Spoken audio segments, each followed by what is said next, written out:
dedicated to empowering you with information to make positive choices and be advocates for your overall well-being. Welcome to The Health View.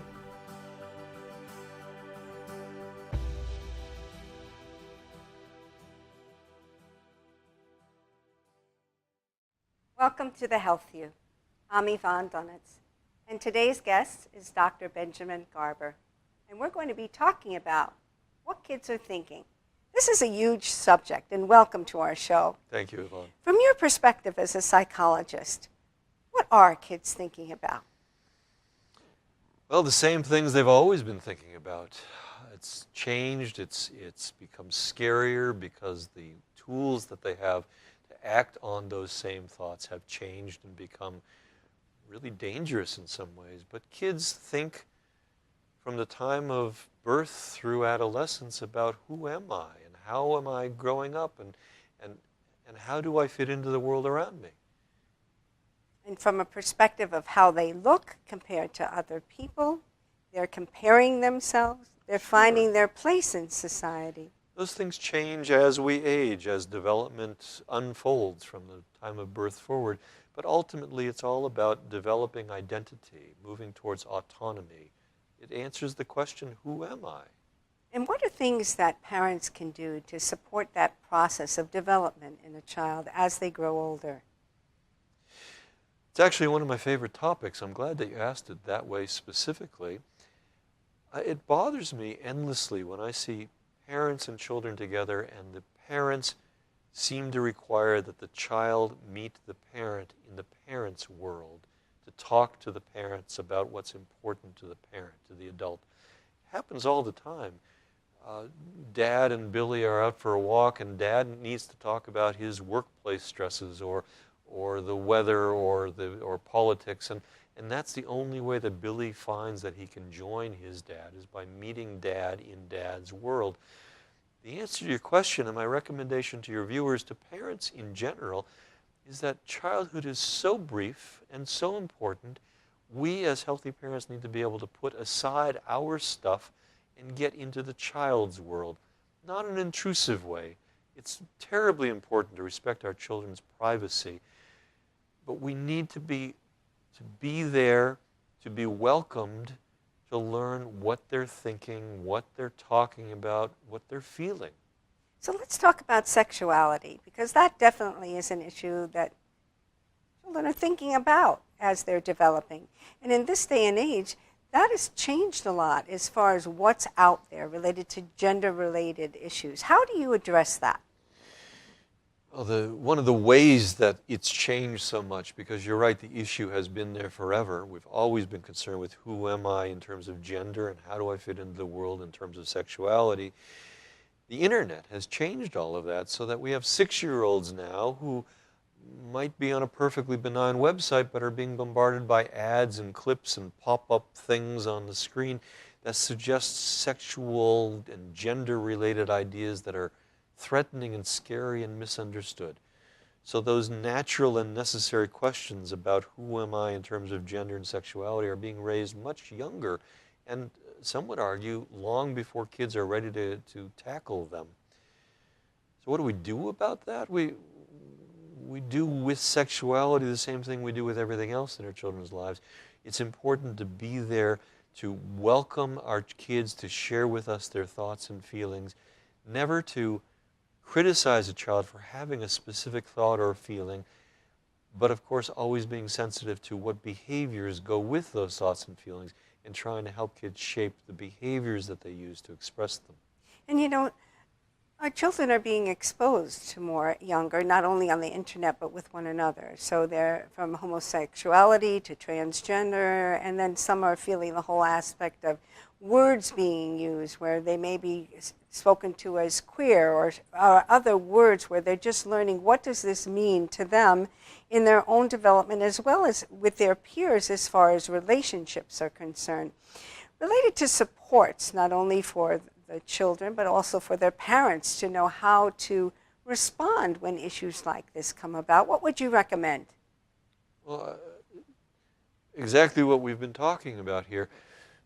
If you're asking is it okay for a child to talk about homosexuality or transgendered identity or gender itself, which when I grew up used to be an either or sort of thing.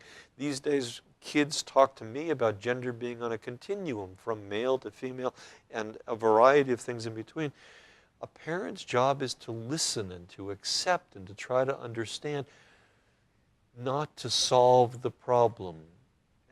And I'll, at the risk of getting into trouble here, I believe that psychological research shows us that men typically are more prone to try to jump in and fix things. Women are more prone to go with the process of the thing. So I find myself speaking more often than not to dads about how to just hear another person's feelings without trying to fix it. That's so important with regard to gender and sexuality, because there's no fix to it. There's no right and wrong to it.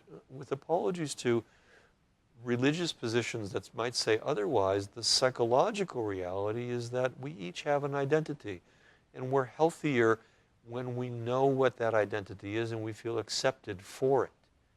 Growing up feeling like you are one thing but being forced to be another, whatever those things are, can cause enormous psychological damage and then resonate in difficulties as an adult with how you relate to other people and the relationships that you develop.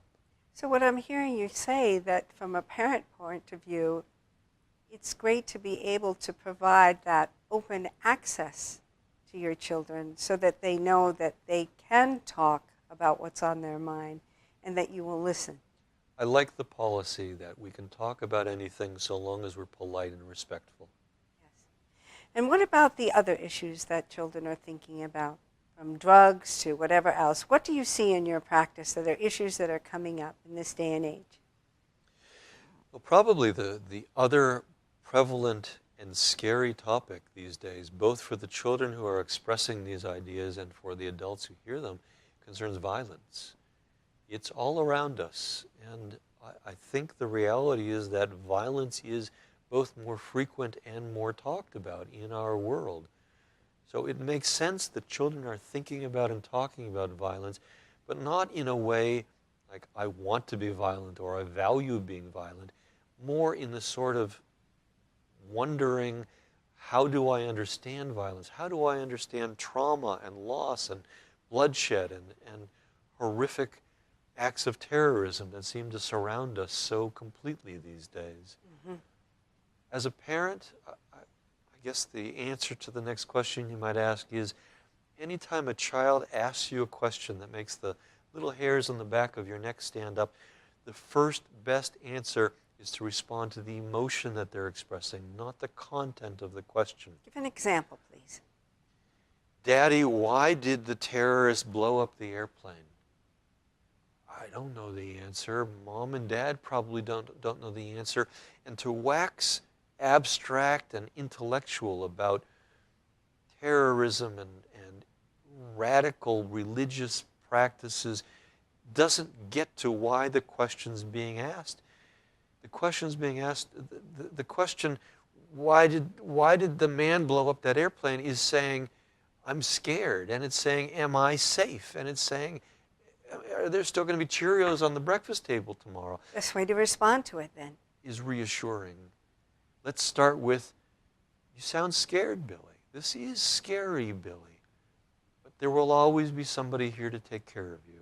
That you're going to be okay. That mommy and I, daddy and I, your grandma and I, whoever the caregivers are working together to make sure that we are safe.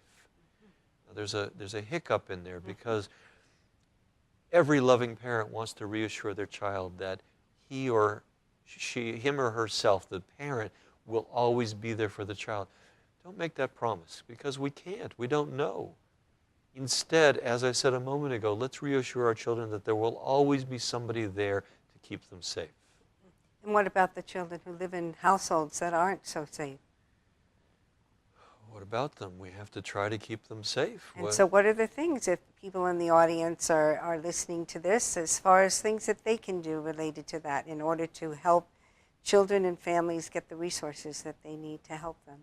we're surrounded by resources, but the reality is we need to be really strong advocates to make them work for us. So if you yourself as a parent are living in an environment where you don't feel safe, please reach out to the police, to clergy, to child protective services, to people in the schools, to the counselor at the school. Make sure that you yourself get safe. Yvonne, time and again I hear from parents, and they're more often women, but not exclusively women, than men, who say, I'm staying in this dangerous situation for my child. I understand that motivation, but it's misdirected, because the model for the child, the lesson to the child in that environment is that it's okay to allow yourself to be hurt. It's hard to escape a dangerous situation, but it's so important to do so actively, wisely, cautiously, with as many helps as you can get from the people around you. Absolutely. Now, bullying is another issue that is going on in the schools and in all other arenas in life. And what are the things that you would recommend related to that discussion, and to get the signs that parents might be able to see that perhaps something is going on with their children? Let's start at that end of the question, because it's the broader end of the funnel, so to speak. As a parent, your job is to know your kids. You get used to whether your child is talkative or quiet. You get used to whether the child falls asleep easily or not. You get used to whether the child tends to spend a lot of time in the bathroom or isolate in the bedroom or go out and be with friends or be giggly or bubbly or quiet or withdrawn. We all have personalities or temperaments. The answer to your question, or the last part of the question, is that when you see changes in your child's routine, the child who used to be kind of a quiet loner in his or her room now is suddenly out there and engaged and super active, or vice versa. The child who was gregarious and involved and active now has become more of a loner. The child who used to sleep well now isn't. The child who used to get out of bed in the morning easily now doesn't. Changes of familiar patterns are clues that the child is undergoing some sort of stress. Could be a very benign, natural, and expectable biological stress like puberty, like teething. It could be something scarier or more malevolent, more nefarious, something of the sort like bullying.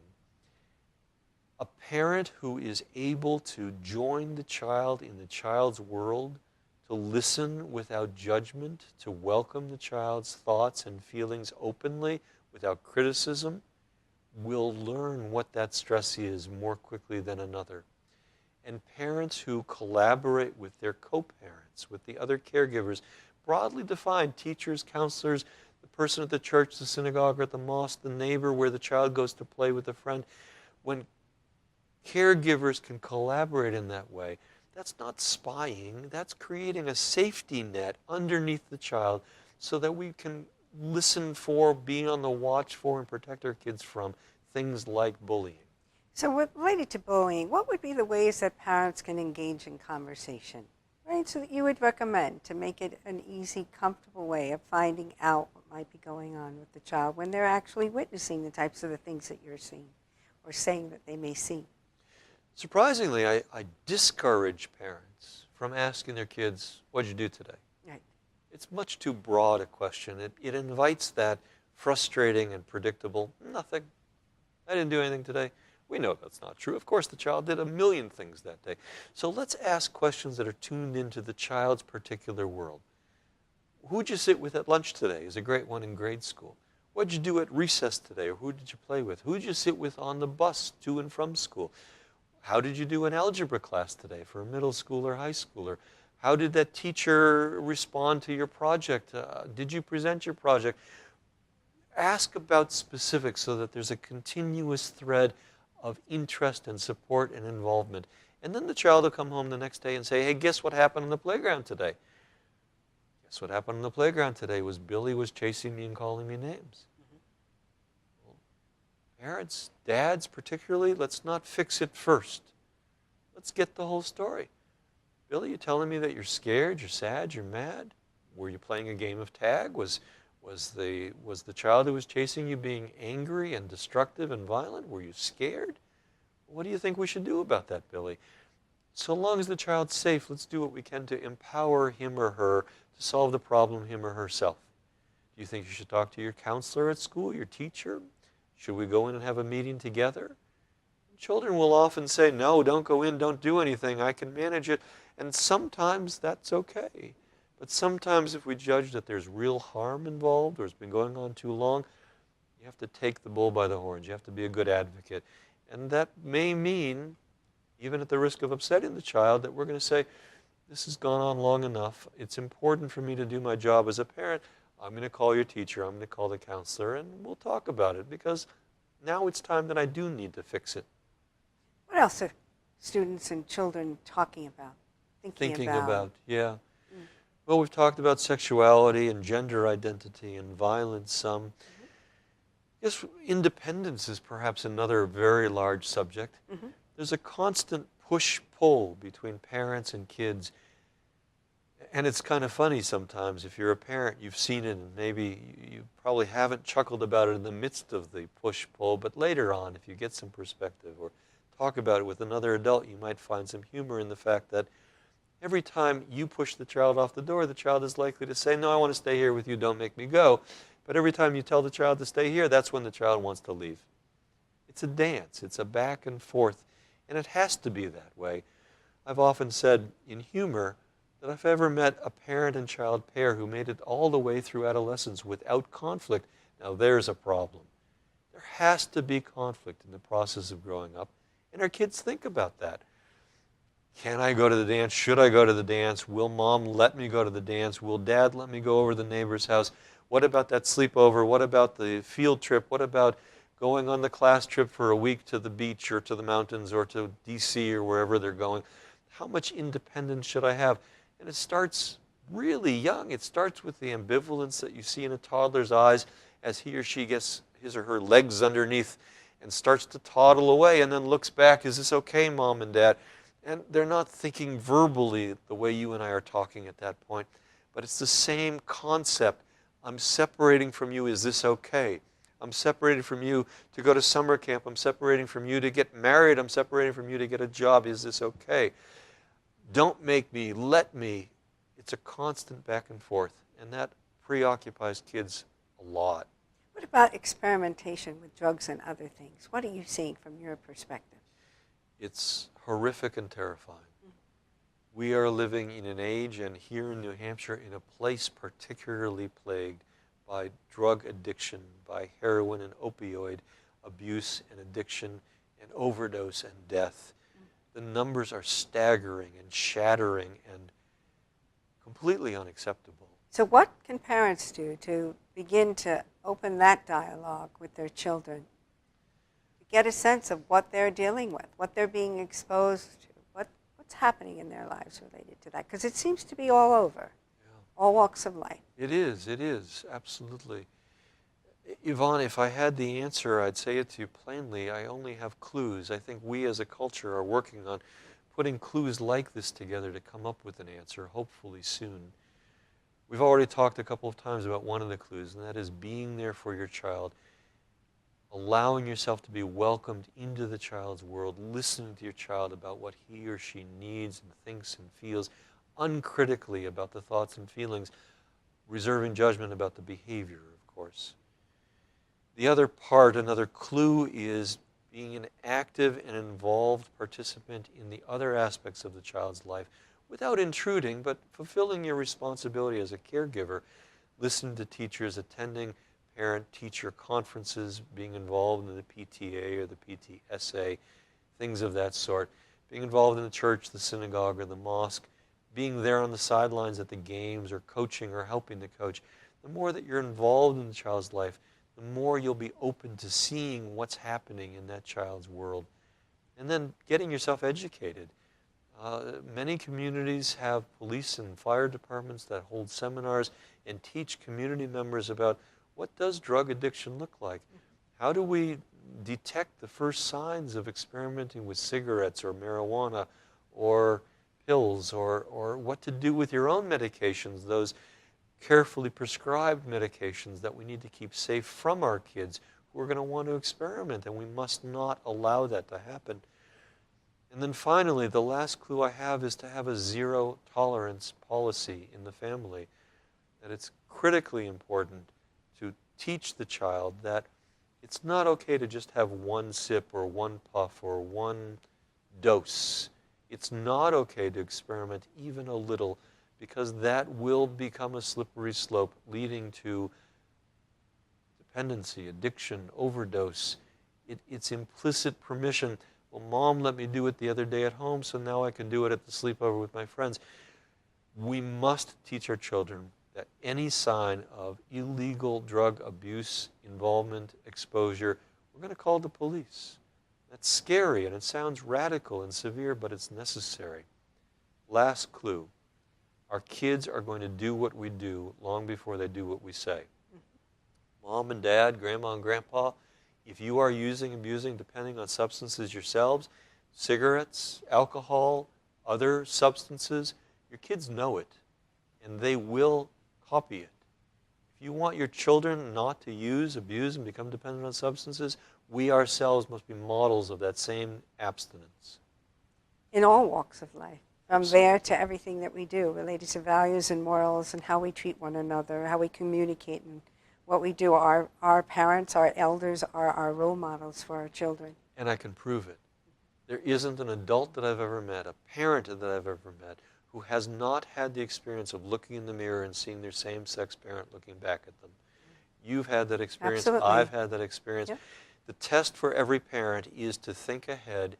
If your child, as an adult, were to look in the mirror and see you looking back, would you be proud of that? That's an interesting point, yeah.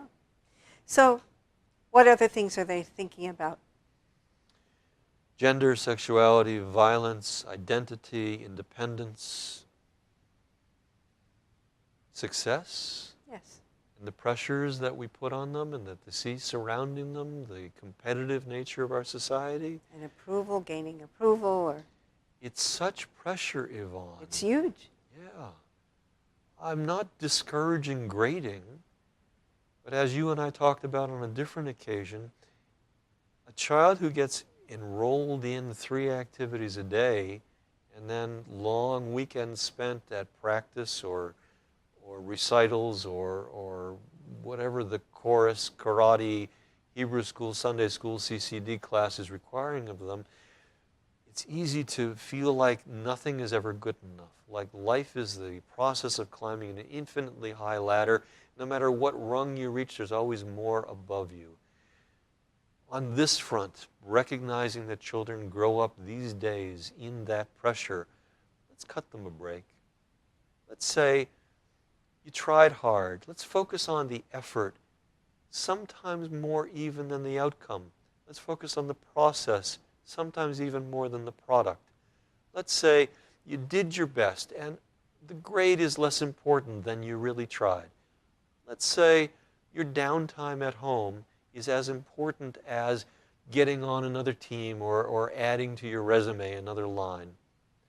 Family time, downtime, time with peers, unstructured fun time is the foundation of social and emotional development, and that has to be, we must allow it to be. We must go back to making it into as important as getting those grades and being on that team and being out there and winning all the time. So you're talking about, in a sense, structuring in quality time. It's ironic because we're structuring in unstructured time. Right. But indeed, I want the parents to, I love a family that can say, today between 5 and 5:30, I'm going to be in your world, Billy, Sally, Susie. I'm going to put away my cell phone. I'm going to turn off the computer. I'm not going to look at the newspaper. And unless there's some physical health emergency, I'm yours. Want to play Legos? Want to listen to your music? Want to read your books? Want to go for a walk? Want to play Scrabble? I don't care. Within the limits of safety, I'm yours. I'm going to be there for you. Do adults do that for each other? Do they model that? I like to think. Real important. If Yes, they begin it to do is. that with each other, and children Yeah. see that Yeah. they spend time together and have Yeah. that, and that they also set their children as a priority and do just that, that would, I'm sure, mean a lot. And it develops a relationship, because it's all about the relationships. Absolutely. Well said. And it's about the relationships also in school, too, the opportunity for them to feel a sense of communication and relationship and safety in the environment there, because school is home away from home. Do you have any recommendations related to that? To help the others in the school systems and people who care for children and other people to be aware of not only what children are thinking about, but ways that they can have a listening ear and be able to know how to respond instead of react. I do. To say it briefly, school is not a place to pawn off your children. It's not daycare. It's not something separate from parenting. Teachers and counselors at school and coaches at school and parents and grandparents and neighbors and all of the people in a child's world are part of a team. So let's boil it down to the simplest message that we possibly can. That is this. You've all heard the idea that it takes a village to raise a child.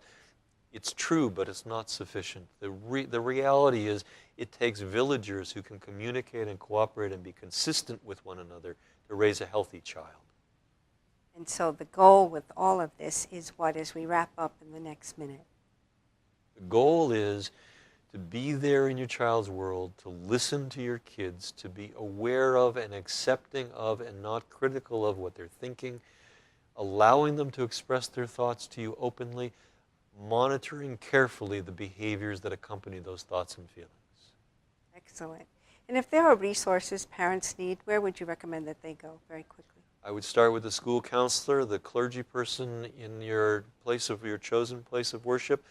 I would have you call the pediatrician's office. They have many different resources. I welcome parents to reach me. And how can they reach you? The easiest way is via my website, www.healthyparent.com. Wonderful. So we really need to be aware and really listen to what our children are thinking and talking about and develop that relationship to support them and each other in every way that we can. And to really, all the things that you were really talking about was also the benefit of it all is really to create a stronger family unit, isn't it? That's correct. Stronger relationships, important contacts, and a stronger love and bond. That's how we give children solid foundations to grow upon. That's wonderful. Well, we thank you very much for being here today. We wish you all well and look forward to seeing you next time. Have a great day.